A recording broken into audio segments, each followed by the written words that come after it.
Now we'll do a more complicated example where we use the FOIL method. You may notice that in this example we have a monomial on the outside followed by two separate binomials.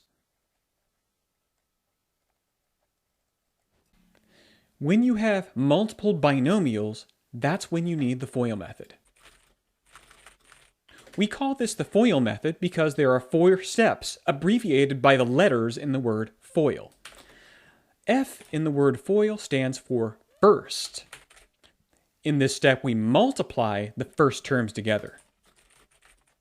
The O in FOIL stands for outer, where we multiply the first and the last term together. The I in FOIL stands for inner, where we multiply the middle 2 terms together. And then L stands for last, where we multiply the last terms together. We're going to deal with the binomials first and deal with the monomial 2 on the outside at the very end. Let's try working through this method. We're going to concentrate right now on the x minus 4 times x minus 8. The F in FOIL stands for first, so we'll multiply the first term in the first binomial times the first term in the other binomial. We will have x times x, or if you like to write the invisible 1, you could say x to the first times x to the first. In this case, we would add our exponents and end up with x squared. Then we'll continue and do the outer terms, that is, the x in the first position times the negative 8 in the second position. If we have a number times a letter, we just write them together and write negative 8x. Now we deal with our inner terms. Our inner terms are the negative 4 and the x to the first.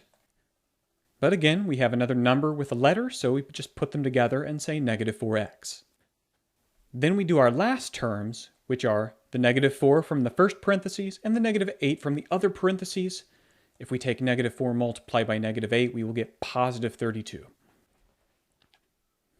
Once you've written out all of your terms, you can combine any terms that have the same power of x. If we examine our terms here on the right side, you may be able to see that negative 8 and negative 4 have the same power of x. If we combine them together, negative 8 minus 4 will give us negative 12x. Therefore, the result from the FOILing is this. X squared, that's our x second power term, minus 12x, that's our first power x term, plus 32. So now you may be able to see that we have a trinomial. This is still going to be multiplied by the monomial outside, the 2. Now that we're here, we can distribute the monomial with the trinomial. We're going to take 2 times x squared. This will give us 2x squared. Then we will take 2 times negative 12x, and 2 times negative 12 gives us negative 24x. Now take that 2 times our last term, 32, and this will give us positive 64. So our answer is a trinomial, 2x squared minus 24x plus 64. So notice the difference between the FOIL method and the distribution we just did. The FOIL method we use for 2 binomials, and then the distribution we use for a monomial with anything else. Thank you for watching, and we'll see you again soon.